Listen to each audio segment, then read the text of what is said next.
தமிழக வெற்றிக் கழகத்தின் 2வது மாநில மாநாடு வாகை சூடும் வெற்றி திரும்புகிறது. வெற்றி பேரணியில் தமிழ்நாடு என்கின்ற பெயரில் மதுரை பராபத்தியில் நாளை ஆகஸ்ட் 21ஆம் தேதி பிரம்மாண்டமாக நடைபெறவுள்ளது. மாநாட்டு பணிகள் இறுதிக்கட்டத்தை எட்டியுள்ளன. சென்னையில் இருந்து சாலை மார்க்கமாக மதுரை செல்லும் விஜய் பணிகளை பார்வையிட உள்ளதாக கூறப்படுகிறது.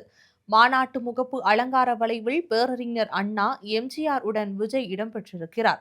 அது மட்டுமின்றி கட்சி கொடியில் உள்ள வாகை மலர் பிளிரும் போர் யானைகளும் இருக்கின்றன.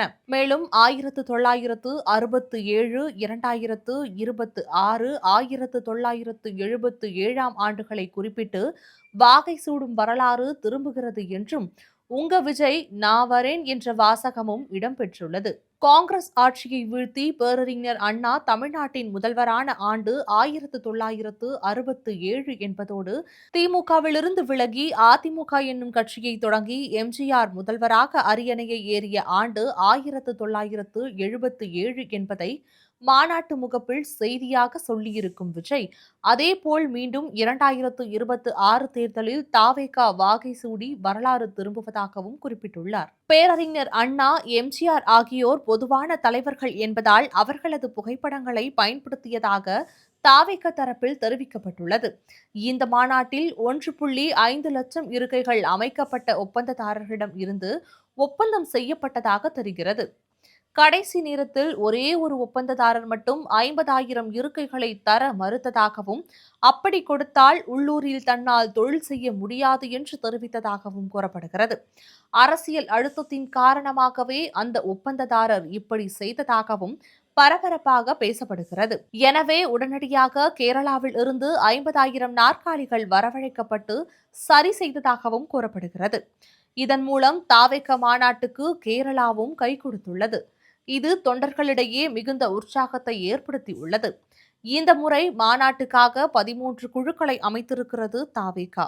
200 ஏக்கருக்கும் அதிகமான இடத்தில் பிரம்மாண்டமாக நடைபெற இருக்கும் இந்த மாநாட்டின் மேடை 216 மீட்டர் நீளமும் 60 அடி அகலத்திலும் அமைக்கப்பட உள்ளது.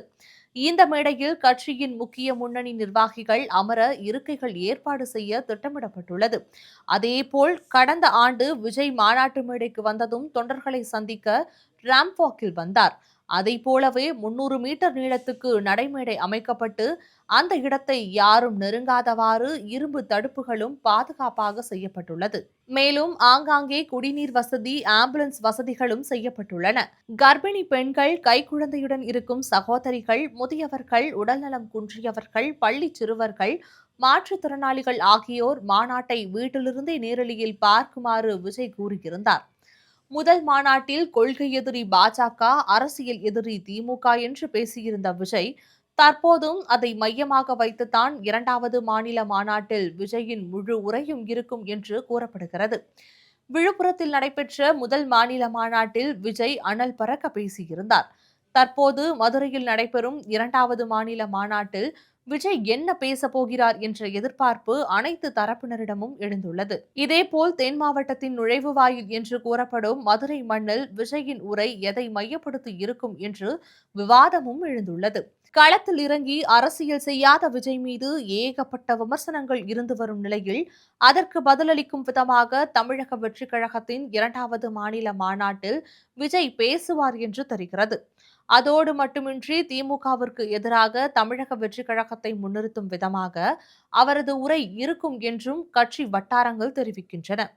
இந்நிலையில் பாஜகவுடன் கூட்டணி உருவாகுமா என பல்வேறு கேள்விகள் எழுந்து வந்த நிலையில் தற்போதைய நிலைக்கு பாஜகவுடன் கூட்டணிக்கு வாய்ப்பில்லை என தாவேக தரப்பில் பதில் என தகவல் வெளியாகியுள்ளது. கட்சியின் முதல் மாநாட்டில் பூத் கமிட்டி, முகவர்கள், 28 அணிகள் என அடித்தளத்தை கட்டமைப்பதுதான் கட்சியின் முதுகெலும்பு என விஜய் பேசியிருந்தார். ஆனால் 1.5 ஆண்டுகள் கடந்தும் 60% கட்சிப் பணிகள் கூட முழுமையாக முடியவில்லை என தெரிகிறது. தூத்துக்குடி, திருவள்ளூர் போன்ற மாவட்டங்களிலும், சென்னையில் சைதாப்பேட்டை தொகுதியிலும் உட்கட்சி பூசல்களால் இன்னும் மாவட்ட செயலாளர்கள் நியமனம் செய்யப்படவில்லை. 28 அணிகளில் சில அணிகளுக்கு மட்டுமே மாநில அளவில் நிர்வாகிகள் நியமிக்கப்பட்டுள்ளனர். இந்த ஓட்டைகளை அடைக்காமல் அடுத்த தேர்தலை எப்படி எதிர்கொள்வார்கள் என்ற கேள்வி எழுகிறது.